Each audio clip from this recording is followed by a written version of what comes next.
When I was a younger Christian, I found it puzzling to grasp the concept of pray without ceasing, mentioned in 1 Thessalonians chapter 5 verse 17.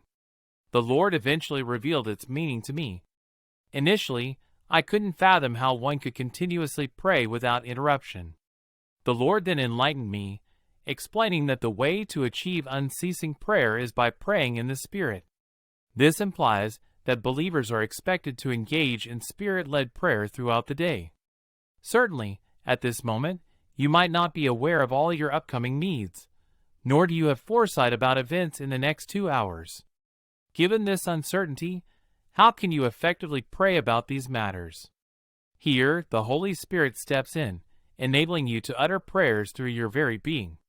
While you express your desires through words, the Holy Spirit aids in articulating what you truly require when you pray in tongues. It's essential to recognize that without the Holy Spirit, your prayers lack accuracy. Romans chapter 8 verse 26 reinforces this idea. Likewise, the Spirit also helps our weaknesses, for we do not know how to pray as we should, but the Spirit Himself intercedes for us with groanings too deep for words. Additionally, Ephesians chapter 5 verse 18 advises, do not get drunk on wine, which leads to reckless actions. Instead, be filled with the Spirit. This analogy draws a parallel between the craving for alcohol among alcoholics and the desire to pray in the Spirit. Just as alcoholics yearn for more, you should cultivate an addiction to Spirit-guided prayer. The more you engage in such prayer, the more spiritually fulfilled you become. You may find it challenging to halt your prayer at times. As you become progressively immersed in the Spirit, gradually, your actions start to reflect this spiritual influence. Galatians chapter 5 verse 17 underscores the perpetual conflict between the flesh and the Spirit. The more you pray in the Spirit, the more empowered your spiritual self becomes to triumph over the flesh's struggles, allowing you to subdue it as said on 1 Corinthians chapter 9 verse 27. Gradually, your desires shift from worldly to spiritual pursuits. Now let me tell you a short story about this sermon in action. Listen. Once upon a time in a quaint town, there lived a young woman named Emily. She was known for her unwavering faith and her commitment to living a life in tune with the teachings of her faith. Emily had heard a powerful sermon about the importance of praying in the Holy Spirit, and it left a profound impact on her. Emily had a dream of opening a community center for underprivileged children in her town.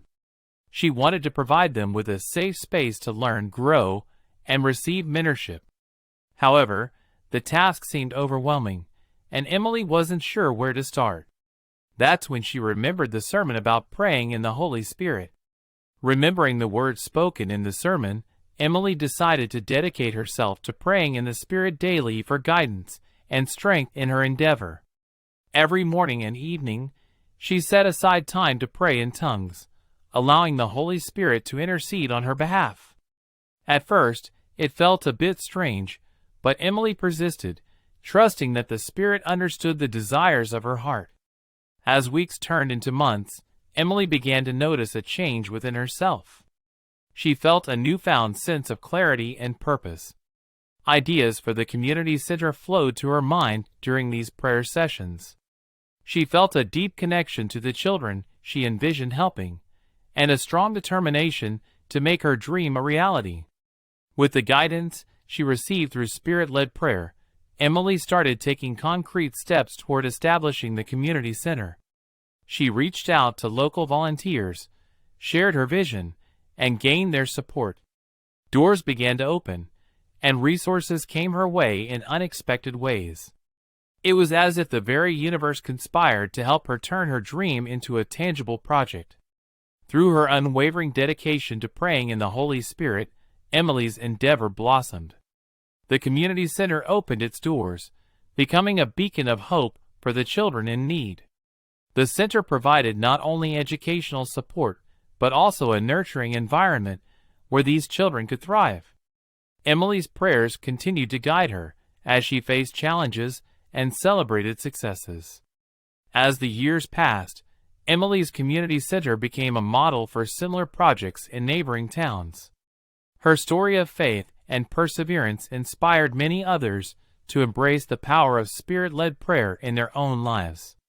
And in every corner of the town, people spoke of Emily's journey as a testament to the transformative effect of aligning one's heart, mind, and actions with the divine guidance of the Holy Spirit.